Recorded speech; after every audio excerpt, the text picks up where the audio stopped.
Hay cosas que los niños sienten, pero no siempre saben decir. Emociones que no caben en las palabras, pensamientos que aún no logran explicar, mundos internos que están descubriendo poco a poco. Y es ahí donde aparece algo maravilloso, el arte y la música. Un dibujo que dice así me siento, una canción que calma, un ritmo que libera, un color que expresa. Porque cuando un niño crea, no solo está jugando, está comunicando, está entendiendo el mundo y también entendiéndose a sí mismo. En un mundo que muchas veces les pide respuestas rápidas, el arte y la música les ofrece algo diferente. Un espacio para sentir sin presión, para explorar sin juicio, para hacer sin límites. Hoy, en Infancia con Sentido, hablaremos de esa magia que no siempre se ve, pero que transforma profundamente. La magia de expresarse sin palabras. Porque una infancia con sentido también se construye entre guitarras, micrófonos y pinceles. Hoy le damos la bienvenida a Claudia Sofía Recinos, fundadora de Academia 8 de Música y Arte, un lugar donde los sonidos, los colores y la creatividad se convierten en herramientas para formar seres humanos más seguros y sensibles. Bienvenida. Qué alegría tenerte con nosotros, Claudia. Hola, gracias por invitarme. Estoy muy feliz. Me encanta hablar de la infancia y sobre todo combinarlo con la música y el arte. Esto para mí es top. No, hombre, buenísimo. Pieza fundamental en la formación integral de todos los niños, el arte y la música. Todos deberían de tenerlos desde la temprana edad, 6 meses, antes si quieren, desde la pancita de mamá, deberían de tener esos toques de música con los audífonos ahí en la pancita hasta que seamos grandes. Nadie deja de ser niño jamás. Así que el arte y la música debería estar en nuestra vida. Y como me dijiste, te gusta hablar de la infancia, pero contanos de tu infancia. ¿Dónde creciste? ¿Dónde naciste? ¿A qué colegio fuiste? Bueno, fui a un colegio que se llamaba Belga. El Belga Guatemalteco. Ajá, Zona sí. 1. Zona 1, Belga Guatemalteco. Crecí en una familia de papá y mamá, pero mi mamá muere cuando yo tengo 9 años y bueno, mi papá no se queda a cargo de nosotros, nos quedamos a cargo de mis abuelos maternos y tenemos una vida un poco distinta, pero una vida llena de amor y sobre todo de amor en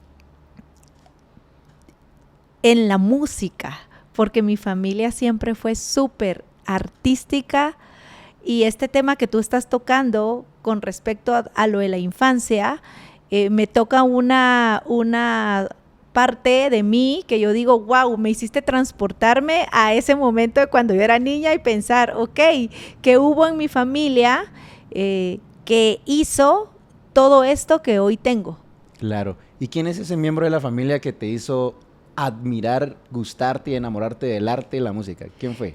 Mi familia fue artística totalmente. Cuando te digo artística, yo tenía una mamá que tocaba piano y cantaba. Entonces ya eso para uno de niño es como, wow, un nivel de admiración increíble. Tenía un abuelo que cantaba, mi papá toca guitarra y canta, y tengo recuerdos muy claros de mi mamá y mi papá cantando, de mi abuelo durmiéndonos en la noche con canciones. Entonces para mí ese era un ámbito muy, muy normal en mi casa.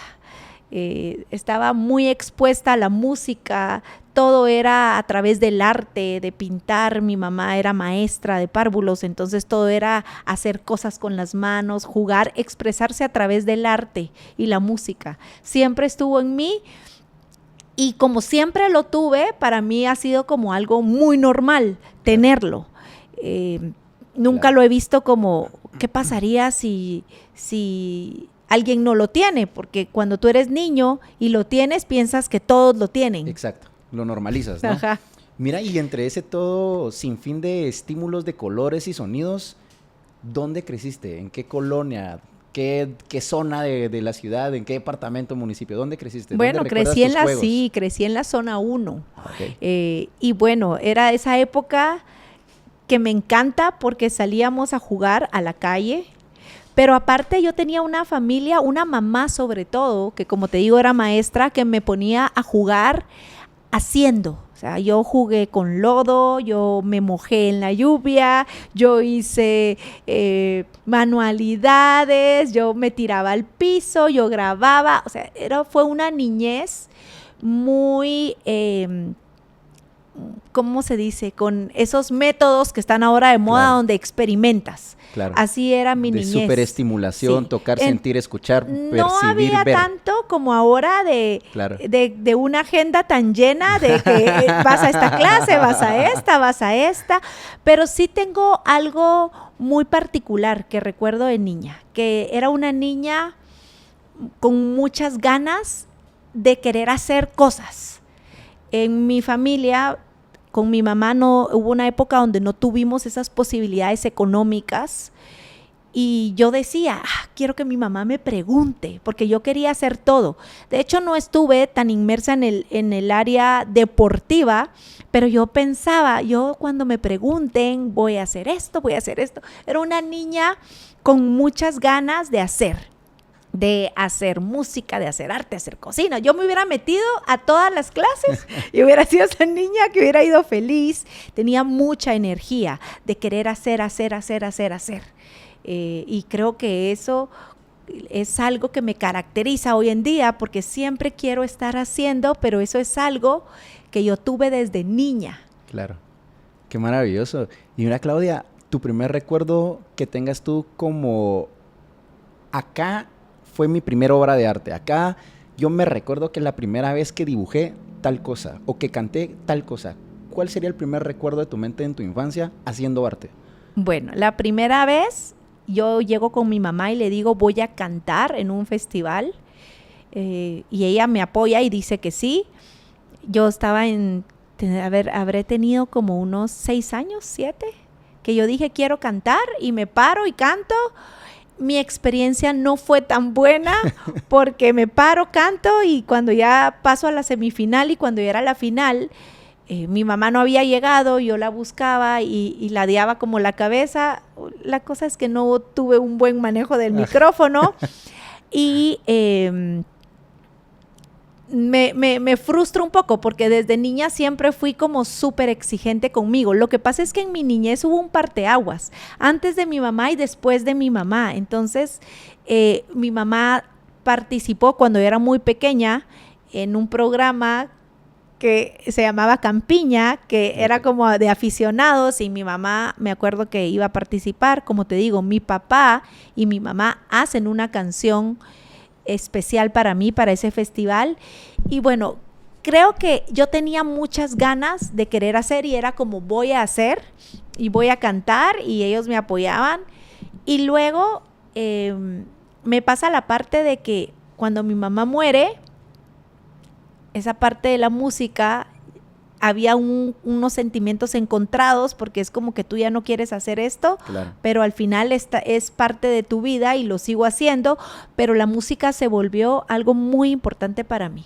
Por eso cuando tú me hablaste para hacer este podcast y mencionabas lo de la infancia, yo dije, realmente para mí la música me salvó, porque era una parte muy importante donde mis palabras no sabían expresar lo que sentía, pero había algo ahí que estaba sanándome.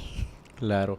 Y si tú miras hacia ese atrás, hacia ese momento donde me dices, hay un antes y un después, ¿qué necesitaba esa niña en ese momento para volverle a tomar el gusto a la música? Me dijiste, perdiste cierto gusto, como que no lo disfrutaste de la misma manera en esa transición. ¿Qué hubieses necesitado, Claudia? Espero no tocar una fibra ahí sensible. No, está bien, me gusta que me toquen esas fibras. ¿Qué hubiera necesitado? Pues una niña siempre quiere a su mamá.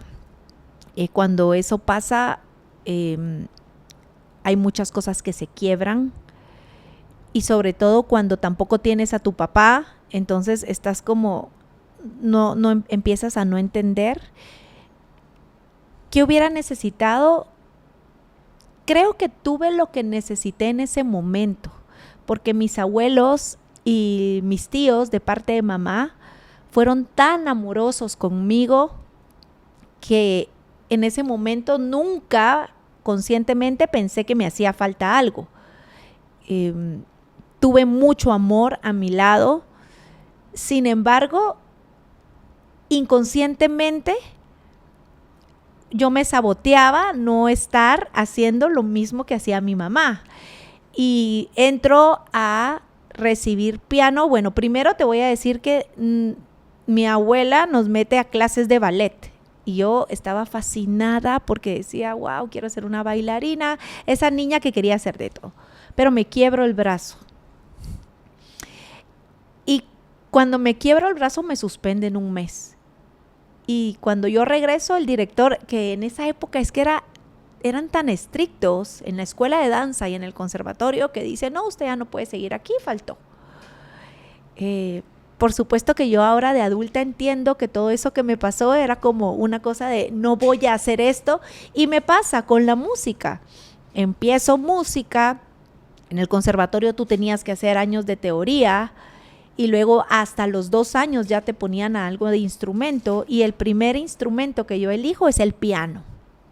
Y cuando elijo el piano, creo que inconscientemente había un rechazo de mi parte por no querer hacerlo, pero igual ahí estaba. Y yo era una niña que estudiaba y estudiaba y estudiaba. Y me ponen un día en una lección, y me acuerdo también que mi hermana dice, yo voy a pasar primero. Ella tenía más seguridad en esto. Cuando paso yo, que había estudiado toda la tarde, y me dice, toca, yo no puedo hacer nada. Y ahí es donde digo que sí había un poco o bastante dolor en mi corazón, y no toco nada, y la maestra solo me dice, tú no vas a funcionar para el piano porque no estudiaste.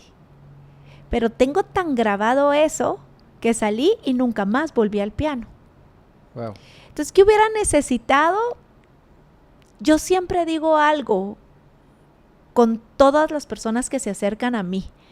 Siempre hay una historia detrás. Siempre hay algo que no sabemos que está pasando. Y cuando tú vas a tener a alguien enfrente, no puedes juzgar porque no sabes atrás qué está pasando. Entonces, posiblemente, si en esos lugares hubieran sabido que yo había perdido a mi mamá meses antes, tal vez hubiera habido más empatía y hubieran entendido que eso iba a ser parte de mi sanación. Exacto. Y hubiera tal vez existido un poco más de amor, que es lo que yo trato de hacer ahora. Esto me ha hecho tan empática, de abrazar a todas las personas que están a mi alrededor, a los niños, y decir, nunca sabes qué hay atrás. Claro, es súper interesante que me menciones esto.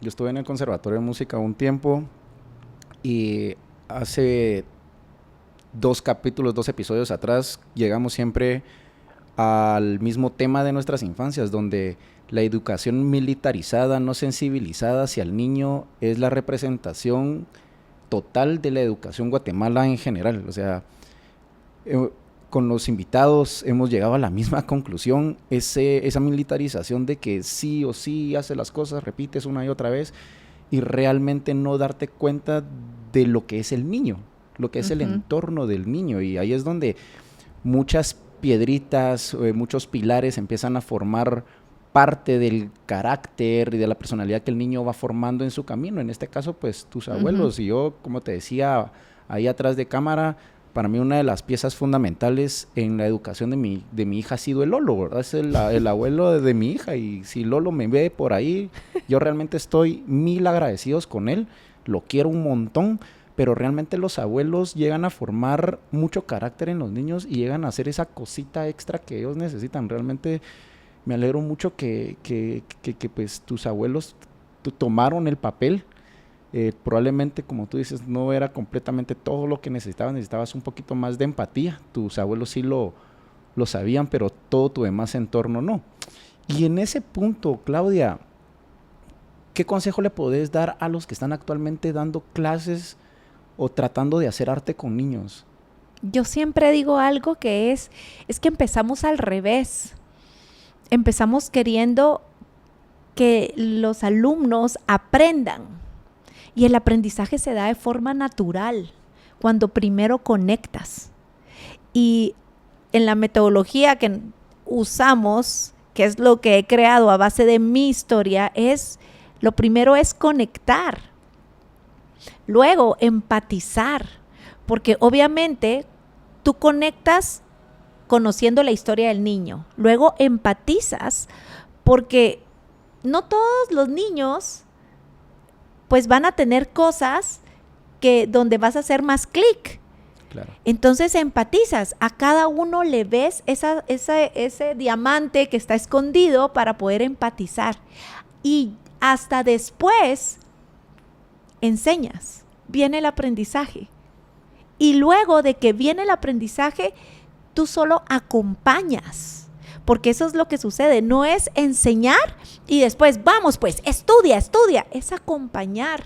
Y yo trato de expresárselos a los papás porque vivimos en un mundo donde tú quieres resultados inmediatos y donde tú quieres que el niño ya te toque 3 piezas y eso es lo que uno como padre espera, ¿qué está haciendo? Pero atrás de todo eso no nos estamos dando cuenta si de verdad él lo está disfrutando, porque cuando él lo disfrute y conecte, va a ser parte de su vida durante toda su vida.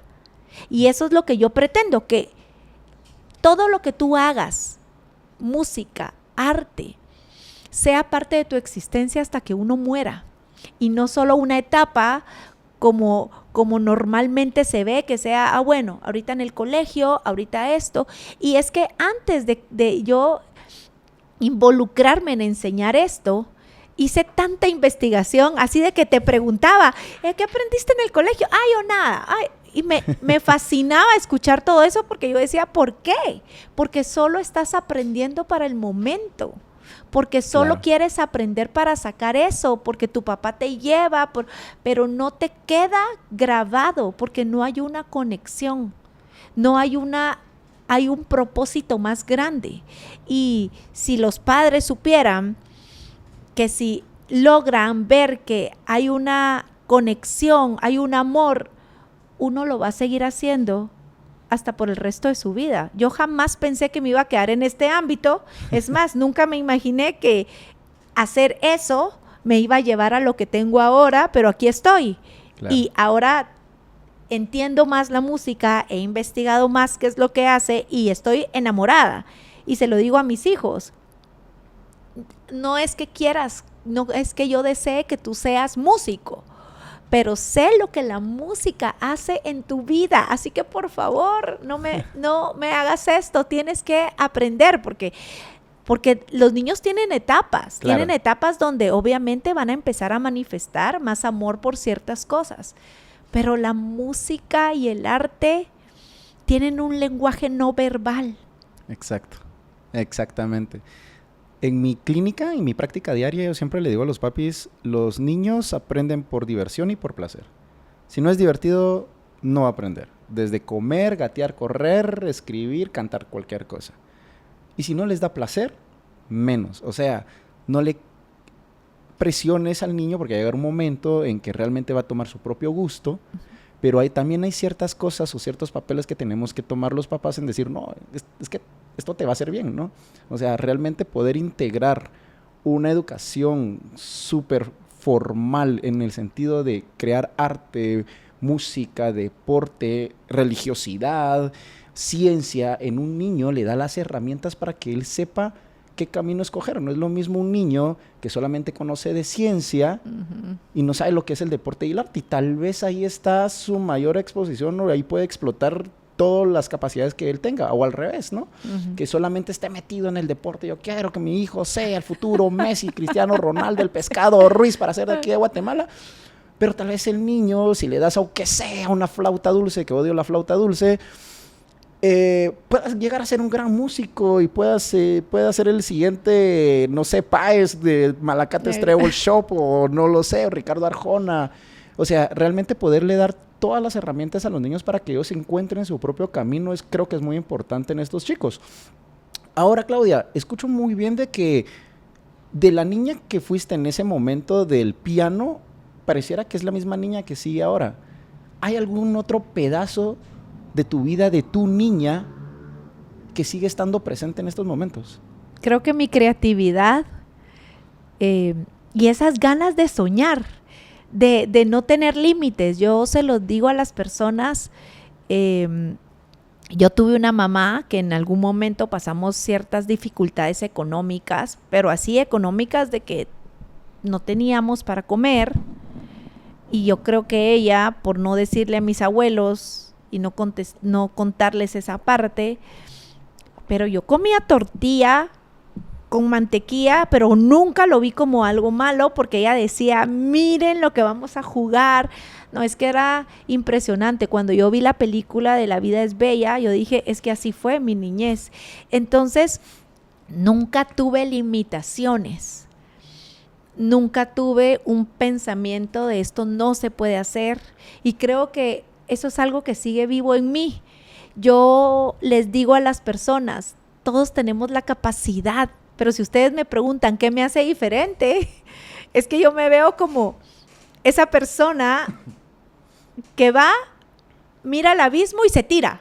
Cuando ya me tiré, yo digo, oh, ¿qué hice? Pero ya voy en el camino. Y así me ha pasado con todo. O sea, los proyectos que tengo, las cosas que hago, las ideas locas que vienen a mi cabeza, son esa parte de mi niña que dice, no, se puede hacer. Y aunque los números, las personas afuera, todo alrededor te esté diciendo, no se puede, no se puede, yo digo, sí se puede. Entonces creo que esa cualidad que tienen los niños de pensar que pueden ser lo que sean, que no hay imposibles, esa creatividad, esa forma de soñar, creo que es lo que sigue presente en mí, que lo agradezco y creo que no se ha muerto porque sigo trabajando con niños. Claro. Entonces, mi mayor fortaleza para seguirla manteniendo viva es estar con los niños. No creí que iba a permanecer tanto en la educación hasta que la educación me enamoró y entendí lo que la educación hacía en mí, porque la educación me transforma a mí y me transforma porque no es lo mismo tener 18 años y tú tener esas habilidades corporales, esa energía, a ir creciendo y tú decir, ok, no, yo quiero seguir siendo esa persona que tiene esa energía y la educación me ha transformado a tal punto de que, ¿qué más? Todo es un reto, todo lo estoy observando para ser mejor. Y volviendo a la pregunta que me hiciste antes, yo se lo digo a la gente, ¿qué necesita un educador? Trabajar en sí mismo. Porque nosotros no trabajamos con computadoras, trabajamos con personas. Así es. Y en la medida que tú seas una mejor persona, pero no mejor persona de conocimientos, sino mejor persona en tu amor propio, en cómo te ves, en sanar tus propias heridas, tú vas a ser mejor, porque te vas a relacionar con tus alumnos de mejor manera. Claro. El arte y la música son medios de expresión, pero si tú me dijeras ahorita, en tu experiencia con tu academia, el niño que llega por primera vez, el niño que ya lleva un año con el estímulo musical y artístico, 3 diferencias que tú me pudieras decir para que los papis digan, sí es cierto, lo noté, llevé a mi nene a la academia y un año después le cambió esto, le cambió lo otro. ¿Qué podrías en tu experiencia decir? Estas cosas son donde más impacta el arte y la música en el niño. Yo creo que cuando los niños empiezan a experimentar el arte y la música, hay algo que a mí me impresiona, que es cómo las emociones están más trabajadas, pero cuando digo trabajadas es porque la música o el arte inconscientemente te toca esas fibras emocionales que te hacen ser más empático, porque te toca esa parte que tú no sabes que te está tocando, pero es que te da esa alegría inconscientemente que te hace ser más empático. yo veo un antes y un después de los niños que llegan por primera vez a los niños que llegan después. Se les ve en sus rostros y en sus caras. Ahora, si hablamos de cosas más técnicas, yo te digo que aprenden a escuchar, porque para tú ser músico, cantante, pintar, tienes que escuchar, pero no solo escuchar lo que la gente está diciendo, sino escuchar a tu corazón. Claro. Hay algo como no estás memorizando, no estás sintiendo, aprendes a escucharte más. Veo muchos niños en la academia que son capaces de decirte, no, es que hoy estoy triste, no, es que hoy estoy no sé qué, no. Es que es increíble. A expresar sus emociones, ¿no? Pero eso es porque te estás escuchando. Que el niño cuando es muy pequeño sabe escucharse y por eso hace el berrinche, hace lo que sea, porque él solo se está escuchando y solo siente. Claro. Y vuelvo a lo emocional, creo que es donde más lo noto. Y el cerebro. Las habilidades que te da el arte y la música a nivel cerebral no se notan, pero sí se notan. ¿A qué me refiero? Que cuando tú tienes un hijo que no lo hace, nunca lo vas a notar, porque al final hacen las cosas como las tienen que hacer, pero en mi caso, que estoy viendo a los niños que sí hacen y que no hacen y a los que llegan por primera vez y no, se notan las habilidades motoras que te da en el cerebro. Yo he investigado lo que hace la música y el arte en las conexiones neuronales.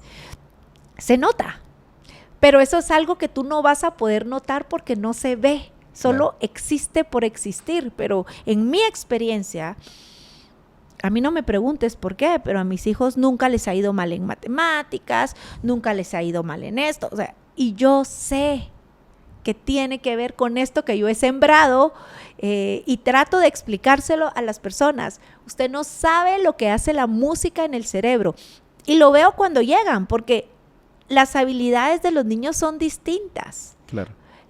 Las habilidades de alguien que hace música, arte, son distintas con alguien que no. Y esa sensibilidad que tienen es otra cosa totalmente diferente. Entonces lo que sucede es que si te das cuenta todo es abstracto. Claro. No hay algo como que tangible, esta es la nota que tiene alguien que hace arte y que hace música. Todo es abstracto, pero existe. Exacto. Y ahí es mi lucha con este proyecto que tengo, que está sobre todo en un país donde nosotros no es que creamos tanto en el arte como algo primordial. De hecho, ni los centros educativos creen tanto en esto para darle tanta importancia, porque no se ve, no es tangible. Pero yo he escuchado a padres decir como, ay no, es que igual ahorita, yo no quiero igual que sea músico, o igual preferiría que estuviera más en matemática, es que el colegio no le debería prestar tanta importancia a esto, ¿para qué van a hacer esta musiquita? Sí. Y esos son los comentarios que yo escucho y digo, porque no sabemos. Exacto. Tú tuviste el privilegio de crecer en un hogar colorido, así lo veo yo. Para mí la música son un montón de colores. Sin embargo, creo que la mayoría de personas, principalmente los que nacimos en los 80s, por ahí, nacimos en hogares donde realmente el pensamiento de nuestros padres era, no, tenés que graduarte del colegio, si bien nos va, te vas a la universidad y si no, saca algo técnico para que trabajes y te vayas ya a generar dinero. Entre todas estas generaciones, Claudia, ¿cómo puedes tú o cómo aconsejarías tú a poder discriminar o a eliminar el no buen arte? Y te lo voy a poner así, de esta manera, generacionales. Siempre vamos a decir, es que mi generación fue mejor. Y probablemente mis papás, cuando yo era chiquito, iba a decir, no, es que antes se hacía mejor música. Y mis abuelitos van a decir, no, es que antes se hacía mejor música. Y así nos vamos poco a poco. Pero sí hemos tenido una tendencia en la cual la música y el arte se va perdiendo en la cultura popular, porque es muy diferente el músico que sí realmente busca alimentarse y el gusto de buscar algo muy musical, a la cultura popular que nos invaden en los comerciales, que nos invaden en los programas. ¿Cómo haces tú en tu academia para que los chicos se mantengan en esa línea? ¿Ustedes han pensado en eso o cómo manejan esa situación? Y te voy a poner otro ejemplo. Ahora hay un montón de escuelas de danza, hip hop, urbano, que esto, que el otro, y sí, magnífico, los niños se tienen que mover. Ay, pero hay ciertos movimientos que una niña de 5 años no debería hacerla, o una niña de 6, 7 años no debería estar bailando con esa canción que suena al fondo. ¿Por qué? Porque está culturalmente y popularmente nos están invadiendo de un montón de música que tienen diferentes mensajes, en algunos no adecuados, en otros construidos de diferente manera. ¿Cómo discriminan ustedes eso en la academia? Bueno, yo creo que lo primero que uno tiene que saber es que no puedes pelear con lo que está ahora, en el sentido de que siempre ha existido en las generaciones la música que no es del agrado de todas las personas. Ahorita nos encanta, pues, pensamos en los 80 y decimos que fabuloso el rock, pero en esa época el rock no era ni bien visto. Eran satánicos. Era satánico. Así me decía mi papá, ajá, es que era esa satánico. música que escuchas es música sí, del diablo. Sí, ajá, así. Y ni te digo cuando vio la portada de Master of Puppets de Metallica en mi cuarto. O sea. Sí. Y en la época de Elvis Presley, de igual manera, era algo que no era bien visto. A mí me pasa algo en particular.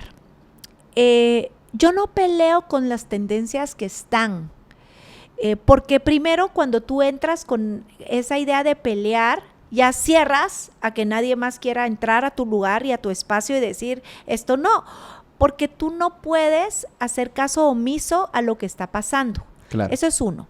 Pero eso no quiere decir que en la forma en la que nosotros trabajemos con los alumnos vamos a adquirir ese tipo de cosas para enseñarles a los alumnos. Entonces aquí vienen varias cosas. Uno, lo mismo que te digo, o sea, ¿qué nivel de empatía va a tener el maestro para hacer esa clase tan divertida, no hacer esa clase, una clase teórica, donde el alumno va a disfrutar de lo que está haciendo, aunque no sea lo que él escucha? Dos, hay que dejarlos también expresar, porque lo que más cohíbe el aprendizaje de los alumnos es cuando encuentran a alguien que les dice, esa música es horrible, tú no puedes escuchar eso, más la quieren escuchar. Claro. Es que esa música no me encanta. Entonces he tratado de que mi equipo comprenda que nada es bueno y malo, que no hay que decirles a los niños esto es malo, esto es bueno, pero hay que hacer que ellos se motiven con lo que posiblemente les va a enseñar más en lo que están aprendiendo, sin pelear con lo que está. Porque cuando tú entras a pelear, el niño automáticamente dice, yo aquí no quiero aprender. Y es que por eso el trabajo del maestro es tan importante, porque necesitas tú tener esa empatía.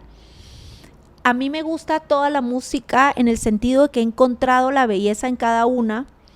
Sin embargo, tú actúas mucho con el ejemplo. Yo tengo alumnos de canto, de niños pequeños que están oyendo música que no escucharían en su casa, pero ellos me admiran tanto que les parece tan divertida y no te piden nada más.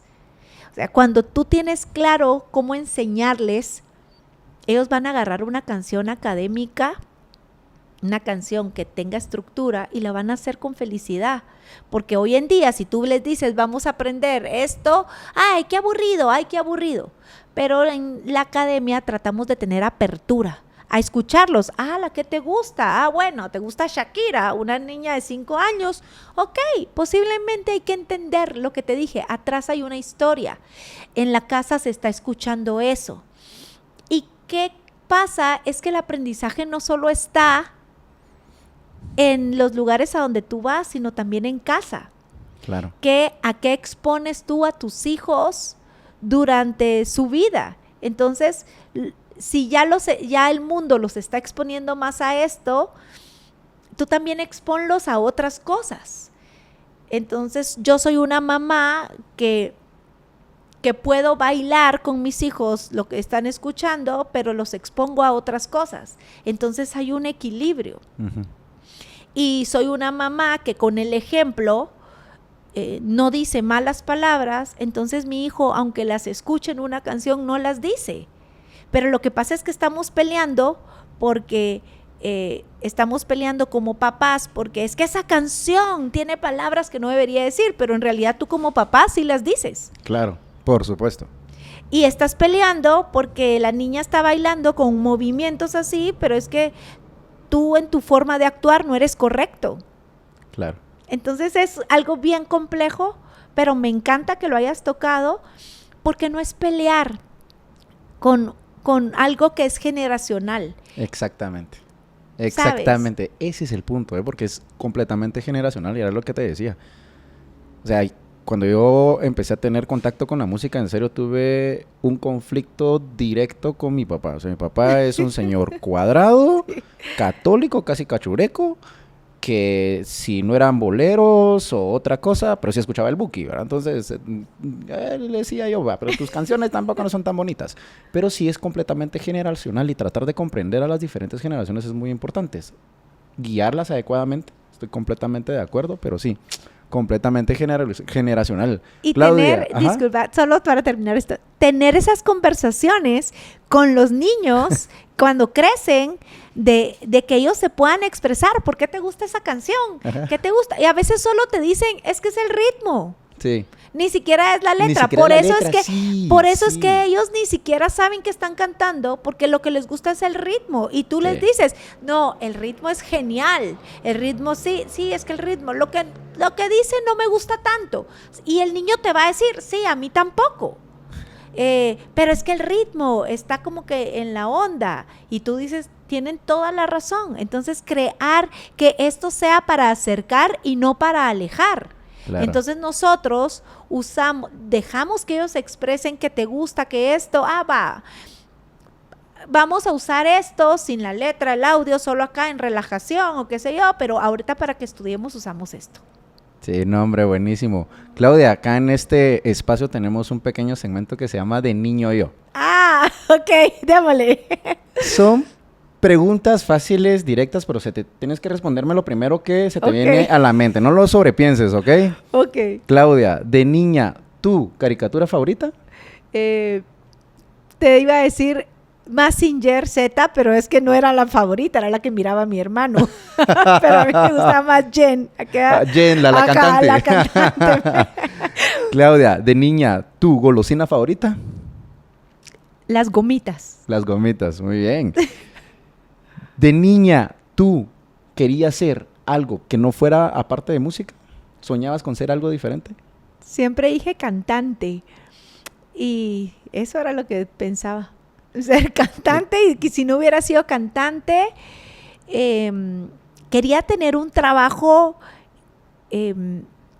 Me gustaba mucho la moda, entonces yo quería ser así como o secretaria o aromosa, porque las miraba y yo decía, quiero vestirme así, como elegante, eso, así. Buenísima.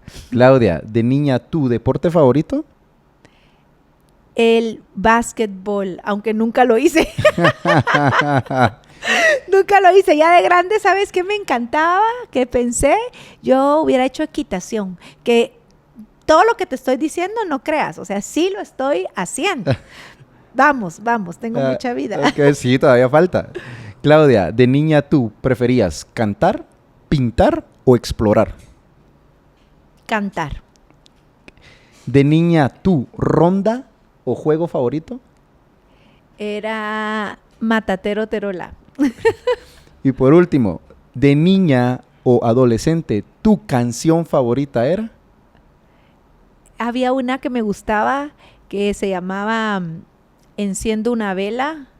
No sé si así se llamaba, pero la oí de una cantante y me encantó. Enciendo una vela en esta oscuridad. No sé si así se llama. Esa me encantaba, siempre era como que La que estaba en tu cabeza. la que estaba en mi cabeza. Bueno, Claudia, ya para cerrar este magnífico episodio, quisiera tener más tiempo, pero En Guatemala muchos niños se enfrentan con textos muy difíciles, muy, muy difíciles. El arte y la música, ¿cómo cambiarían estas realidades? ¿Y qué nos podrías decir tú que podríamos hacer como sociedad? ¿O qué le dirías tú a nuestras autoridades que debemos de cambiar para que el arte y la música no sea un privilegio, que sea parte de toda la niñez guatemalteca? Ay, qué lindo. El arte y la música te da un propósito. Yo pienso que dar esto a todos los niños te da un propósito porque no te hace pensar que estás estudiando y aprendiendo. Te hace pensar que estás solo haciendo algo libremente. Y por eso tú ves tantos grafitis que los vuelven a quitar y los vuelven a pintar, pero cuando tú ves eso es arte. Es expresión pura de personas que te están diciendo un mensaje. Que diría yo que no debería ser opcional, que esto debería existir siempre, sí o sí. Que debemos de cambiar la idea de que este país, esto es solo como una extracurricular, que no, que para ciertas personas, que es algo que debería de darse para todos, porque algo que te toca las fibras emocionales te va a ayudar en momentos de crisis, porque cuando tú tengas un momento de crisis, tú no vas a pensar, voy a hacer matemáticas o voy a hablar en inglés, tú vas a pensar en ponerte a pintar, en hacer algo o ponerte a cantar, agarrar tu instrumento y solamente tocar. Eso es lo que tú vas a pensar. Cuando llegan las crisis emocionales, el arte es lo que te salva. Wow, qué bonito. Claudia, si pudieras regresar en el tiempo y tuvieras enfrente de esa Claudia que está paralizada, friseada enfrente de ese piano, ¿qué le dirías hoy? Yo le diría que todo llega en su momento, que lo va a lograr y que el miedo nunca se va. Pero el miedo te hace más fuerte cuando lo puedas enfrentar y cuando hablas de tú a tú con él y le dices, oye, miedo, ¿qué pasa? Ya no te tengo miedo. Y que siempre hay una opción que es huir o quedarte. Y que quedarse es mejor, que seguir es mejor, porque eso pasa mucho en la música, en el arte, que cuando te empieza a costar, cuando empiezas a ver que tú no puedes, te frustra y decides ya no seguir. Pero quedarse siempre es mejor. Porque cuando uno logra hacer algo que uno no puede hacer, eso te da un mensaje tan positivo para tu vida que después, cuando te enfrentes a algo que no te sale bien, tú vas a decir, no, esto nunca me salió bien y después pude. Entonces yo le diría que lo va a lograr, que sí va a poder, que va a ser una gran pianista y que ese miedo no la dejó ver las habilidades que tenía. Qué lindo. Por último, Claudia, completa esta frase. ¿Un niño feliz es un niño qué? Que siente, que únicamente vive. Es libre para poder decir lo que quiere hacer y que no quiere hacer. Y que se siente acompañado. Wow. Hoy sí me tocaste, se me puso chinita la piel. Sí. Pero bueno, todo llega a un final. Gracias, Claudia, por haber aceptado la invitación en este espacio de reflexión, sensibilización. Espero que te haya gustado, espero que podamos seguir platicando y me encanta, gracias por este espacio. A mí me encanta hablar de esto, pero me encanta hablar porque es por lo mismo que decíamos antes, que esto no es tangible, es abstracto. Y con mi ejemplo quiero demostrarle a las personas que vale la pena estar ahí, que lo hablábamos atrás de cámaras, que el proceso de cuando eres pequeño le toca a uno. Claro. porque un niño no hace esto solito. Así es. Te toca a ti, pero vale la pena. Así es. Y gracias por invitarme. Hombre, un completo placer y honor tenerte. A todos, gracias por sumarse a este espacio. Gracias por dejarnos entrar a ese espacio de reflexión y sensibilidad. A los que se van sumando en redes sociales, les agradezco un montón. Y recuerden, una infancia con sentido construye futuros con propósitos. Hasta la próxima.